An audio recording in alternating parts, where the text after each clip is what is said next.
Hello students and welcome back to the video series of web technology. So today's lecture is about basic tags of HTML. I am your instructor Ms. Shruti Rawal. In last lecture also we had discussed some of the basic tags of HTML and today also we are going to study some other tags of HTML. So let us quickly jump onto the outline of today's lecture. So the first topic that we are going to study today is attributes in HTML. The second topic is image tag. So this is one of the most important tag in HTML. The next is horizontal rule. And the last topic for today's lecture is formatting tags in HTML. So let us quickly jump over the first topic, that is attributes in HTML. Now up till now you have studied what do you mean by a tag and what do you mean by an HTML element. So guys, are you clear about the difference between tag and an element? What is the difference between a tag and an element? An HTML element is basically a whole package. It means if you have an opening tag, if you have a content between that tag, and if you have a closing tag, so that whole thing is known as an HTML element. Whereas the markup with the angular bracket is known as a tag.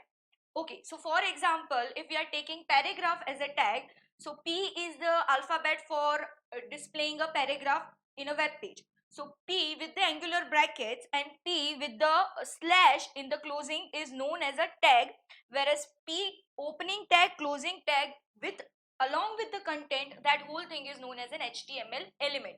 But people use both these words, that is tag and elements, interchangeably, which is not recommended. Now, what is attribute in an HTML? Basically, attribute is nothing but it is defining the characteristic of an HTML element. What do you mean by a characteristic? Characteristic is the behavior of an HTML element. Let us take an example again of a paragraph tag. For example, whenever you are displaying a paragraph in a web page, by default, the alignment of a paragraph is on the left hand side, right? So you get all the text on the left hand side, that is the by default alignment. If you want to change this behavior of a paragraph tag, you can add on an attribute named align along with the opening tag, and then you can set the align attributes value to left, center or right. So according to the value that you have set, your alignment of paragraph will change. So attribute is nothing but it is a behavior which is given to an HTML element. Now what does basically attribute consist of? Attribute consists of a name and value. So basically it comes in a pair, that is name and value pair. Let us see this. Now let us start with the syntax of attribute.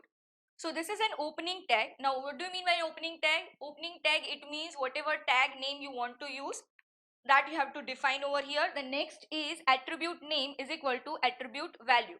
So every tag has corresponding list of possible attributes which can be used along with the tag. Okay. And every attribute have possible values corresponding to that attribute. So for example, as we have taken this example earlier, if we are taking paragraph tag, then the tag name will be P. The attribute name will be the list of attributes that you can use along with paragraph, and value will be the list of values that is valid for that particular attribute. In between you are writing the text content, and the last is your closing tag. So this is basically the syntax of attribute. It means attribute name is equal to attribute value. This is an attribute syntax. So again I have given this example, that is paragraph. Align is your attribute name, right is the attribute value. This is basically the text content, and this is a closing paragraph tag. So this was all about syntax of attribute. The next topic is image tag in HTML. Now we have seen a number of websites in which there are numerous images which are uploaded onto a web page, right? So how to upload an image or how to display an image in your web page? It is very simple. If you have to use img tag for basically displaying an image in your web page. So what is the syntax? The syntax is you have to write an opening tag, that is img. Then you have to specify a mandatory attribute. The mandatory attribute is this, that is src. What do you mean by src? Src is nothing but it is source. Source, it means you have to give path of the image which you want to get displayed on your web page. Now this path, it means you have to specify the URL of that image. Okay. The next attribute which I have used over here is alt. It means alternate name. It is basically the text description which is used along with this image, and it is a recommended attribute to use in the image tag. This is not mandatory, but for example, if the image is not being displayed on your web page for XYZ reason, then this text description will be displayed instead of your image.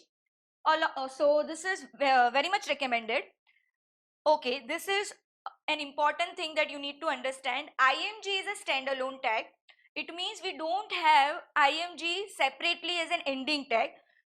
So if you want to close this IMG, you have to write this ending slash over here. Okay. Now let us see some of the attributes of IMG. We have already seen two attributes. The first attribute was SRC. Now SRC basically specifies the source or URL of the image which you want to get displayed. Now URL, it means you have two types of URL. Either you can specify absolute URL or you can specify relative URL. Absolute URL, it means, for example, if you are fetching an image from some other site, so you have to write the URL of that particular image on that site. You have to write that absolute URL. Relative URL, if you are specifying an image from your own domain or your own site, then you can specify the relative URL using a slash in front. Okay. The next is alt, that we have already discussed. It specifies the alternate text or the text description of the corresponding image. The next is height and width of your image. So by default your image is not taking the height and width which you want to specify. So if you want user defined height and width, you can specify this in the attributes, and the value will be in pixels. Okay. So let us see an example of image tag. So as you can see, this is a piece of code in which I have written IMG. I have specified a source, and in source I have written sunset.jpg. Now you may wonder, is this a URL of this image? Now I am not basically hosting any website, or currently I don't have any domain. So I am only displaying this web page in my local browser, and this image is particularly located in my local computer. So if you want to specify the path of your local computer, you have two options. If this particular image is in the same directory and same folder as your web page, you can directly write the image name with the extension of your image. And if your image is in some other directory or folder, you have to write the whole path of that image over here. Okay, so this image is particularly in my folder in which this website is currently residing. So I have returned the image name dot extension. The next attribute that I have used is alt. This is a text description which I will get if my image is not displayed. The next two attributes that we have seen were height and width. Here I have customly defined the height as 200 pixel and width at 200 pixel. So this is an output of our code in which we had one heading tag, and this is one image. So let us move forward. The next is horizontal rule in HTML. Now many times what happens, if we have one topic and we have different sections of that topic, and we want to jump from one section into another section, we want a thematic break between the paragraphs or between sections. So HR is a tag, that is horizontal rule is a tag in which we can give a thematic break by giving a horizontal line in between paragraphs. So this is basically used when you have a shift of topic or you have a different scene in a story. Okay, so HR basically draws a divider or a horizontal line on your web page. It does not have an ending tag because it is not required, because HR basically has a graphical line and nothing else. So no content is required in HR, so it does not have any ending tag. Okay, and obviously it automatically applies the break at the end of the line. It means whatever thing you write after HR tag, that will by default be displayed in the next line after HR. So let us see an example of HR. So this is a website, and here you can see there are two lines, right? This is a first line and this is a second line. This line is basically a thematic break, or it is a horizontal rule which is applied by using HR tag. So we have used HR over the first line also and HR in the second line also. Okay, so this was all. Now let us start with the next topic, that is formatting tags in HTML. We have number of formatting tags in HTML, but we are going to see some of the tags which are widely used in HTML. The first formatting tag that we are going to see is bold. Now what do you mean by bold? Bold means that your text is displayed a little bit darker than the normal text. If you want to display bold on your web page, you have two options. First is you can use B tag and the second is you can use strong tag.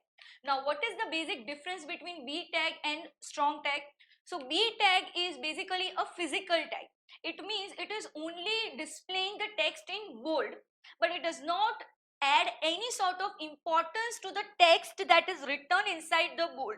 So, if the search engine is indexing your web page, this bold has no significance for the text that is written in between. Whereas, if you write this strong tag, then it on the other hand is considered as a logical tag, contrast to the bold tag which is a physical tag. So these logical tag that is strong will basically inform the browser that the text which is written between strong tag has some logical importance and please consider it while indexing. Okay, so this is the basic difference between bold tag and strong tag. So let us see an example of strong tag. So this is a piece of code and as you can see I have written this strong. I have a paragraph and inside the paragraph I have written a strong tag, and inside strong I have some content which I have written, which is the content is this is an important content formatted using the strong. This is the content which I have written in between strong. So what will be displayed? Yes, this is how I will get my output. So the text which I have written in between strong will be displayed a little bit darker than the normal text which is written normally in the paragraph. So this is the display difference between the normal text and the bold text. The next is an example of B tag. So again I am telling you that in displaying the text using bold and strong, no difference will be visible to the user. So this is a piece of code in which I have written bold inside the paragraph. So the text which I have written inside the bold tag, that will be displayed in such a manner. That is, a bold text will be displayed a little bit darker than the normal text. Okay. The next formatting tag is basically italic in HTML. Now what do you mean by italic? The normal text that is displayed on your web page is vertical. If you want slanting text, then you have to use one of the tags in HTML. Which are the tags? Again, here we have two options as we had in the bold format. The first option is I. So if you want an italic font, you can use I tag or you can use EM. Now, I stands for italic and EM stands for emphasis. What is the difference between I and EM? The same difference between B and strong also applies to I and EM. It means I is basically just for physical display of text as italic or slanting text.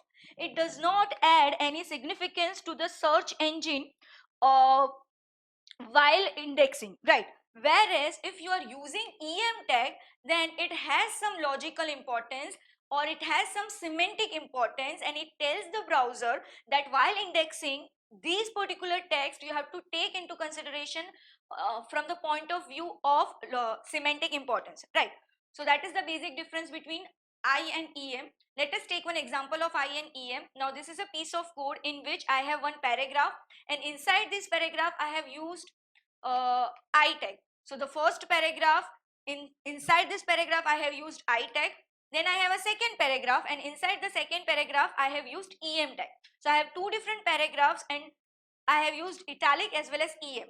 So you can see in the output that both of them displays the same thing. Okay, it means the font style in I as well as EM is nothing but it is a slanting text. Now the next formatting tag in HTML is basically mark. It means if you want to highlight a text in your web pages, then what will you use? You have done this procedure while reading the books, right? What you do if you want to highlight in your books, you use a highlighter, and the highlighter is normally of fluorescent green color or yellow color, right? So if by default, if you are using mark tag inside HTML for marking some of the text, the by default CSS is that the background of that text which is written inside mark text will become yellow. Let us see an example. So this is a piece of code in which I have a heading H3, and inside heading I have used mark tag. Okay, and I have written some only one word, that is mark, inside the mark tag. What happens? This particular text is highlighted, that is mark is highlighted using yellow color. Okay. The next formatting tag in HTML is basically underline. If you want to underline any text, then you have to use U tag. Okay, so U stands for underlining the text. Now you have to be very careful while you are using U tag.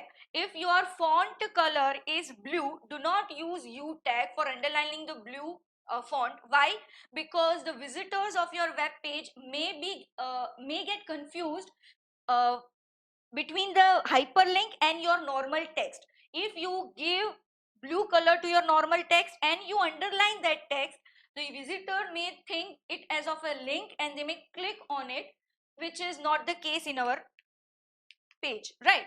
So next is an example of U tag. So this is again a piece of code in which I have a paragraph, and inside this I have taken one U tag. So the text which is written inside this U tag will appear underlined. So this is the output in which the text which I have written inside the U tag appears underlined. Okay. The next formatting tag in HTML is subscript. Now what do you mean by subscript? Now in maths and chemistry, many a times you know that we want some text that is written slightly in the lower side. For example, I want to write log 10 to the base a. So log and 10 are on the same alignment, whereas log 10 to the base a is in between log and 10, but a is a little bit lower than both of the text. That sort of text is known as subscript in normal language. If you want to get subscripted text, you have a tag called sub. So sub is a tag inside which whatever text you will write, that particular text will be displayed as subscripted text in HTML. So for example of subscript, for example, this is a paragraph, and inside paragraph I have written sub tag, and inside sub tag I have written some text. So I have a normal text which is written in paragraph, and I have a subscripted text which is written inside the paragraph. So this is the output that I will get. This is the normal text. As you can see, the first line, that is, this is a normal text, is displayed in the normal text, whereas you can notice the difference between the subscripted text. It is little bit on the lower side. So whatever text you are writing inside sub, that will be displayed in this way. The next is, that is the next formatting tag in HTML is superscript. Now as you have subscript requirement in maths and chemistry, also in general language you have superscript requirement also in maths and chemistry or in your general language. The tag which is used for superscript is sup. Okay. If you want to write a raised to b, okay, so a is a normal text, whereas raised to b, that b is basically written inside your superscript. So this is a piece of code in which I have a paragraph, and inside paragraph again I have written some text which is in normal text, and I have written some text which is a superscript text. So what is the output? The normal text will be displayed by default as it is displayed in the web page, whereas the superscript text will be displayed in this way, that is, it will appear on the upper side of the normal text. Okay, so this was all about formatting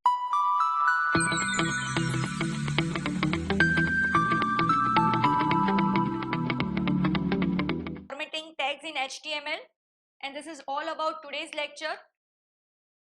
Thank you from my side.